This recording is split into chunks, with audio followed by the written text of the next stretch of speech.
आदरणीय गुरुदेव, ज्ञाननिष्ठ जीवन मुक्त का क्या परिभाषा है? ज्ञाननिष्ठ जीवन मुक्त की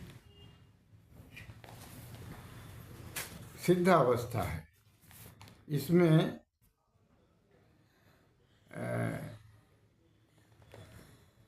गुणातीत अवस्था प्राप्त होती है और गुणातीत अवस्था में साधक गुणों की सीमा लांघ जाता है। इसके लिए भगवान के समग्र रूप का ज्ञान होना आवश्यक होता है। भगवान के समग्र रूप से आपका क्या तात्पर्य है? भगवान के समग्र रूप से हमारा तात्पर्य भगवान के व्यक्त और अव्यक्त स्वरूपों से है। भगवान के व्यक्त और अव्यक्त स्वरूपों का आपने बताया तो उन स्वरूपों को ज्ञात करने के क्या क्या साधन हैं? अनन्य भक्ति। अनन्य भक्ति की क्या परिभाषा है और इसका कार्य क्या है? प्रेम और अनन्य भाव से भगवान की से जुड़ना और उसके मतपरायण होना। भगवान के स्वरूपों पर थोड़ा इसे पराभक्ति भी कहते हैं। इससे साधक के दृष्टि केंद्र खुलते हैं। सबसे पहले भक्ति दृष्टि खुलती है। भक्ति दृष्टि से विवेक दृष्टि खुलती है। विवेक दृष्टि से भगवान के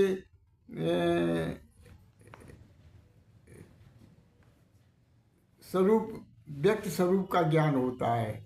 व्यक्त स्वरूप में सबसे पहले विभूति स्वरूप आते हैं। इसके बाद दिव्य दृष्टि खुलती है।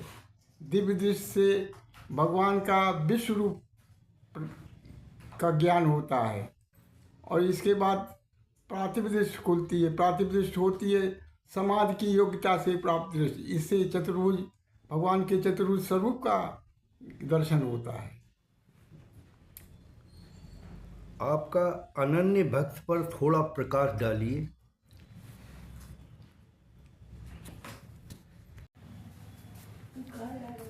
अनन्य भक्त पर आप थोड़ा प्रकाश डालिए। अनन्य भक्त को पराभक्ति भी कहते हैं। पराभक्ति से पराज्ञान का दरवाजा खुलता है। पराज्ञान में क्षेत्र ज्ञान, प्रकृति में स्थित प्रकृति और पुरुष का ज्ञान, गुणों का ज्ञान, गुणातीत अवस्था का ज्ञान, ये सब कुछ आता है। बहुत बहुत धन्यवाद। आपने सभी प्रश्नों का, हमारी जिज्ञासा का अच्छी तरह से समाधान किया। हम गुरुदेव, पराज्ञान मिलने के पश्चात क्या होता है? पराज्ञान मिलने के पश्चात साधक को भगवान के पुरुषोत्तम स्वरूप में प्रवेश करने का अवसर प्राप्त होता है। बहुत बहुत धन्यवाद। आपने सभी प्रश्नों का और मेरी जिज्ञासा का पूर्ण रूप से समाधान किया।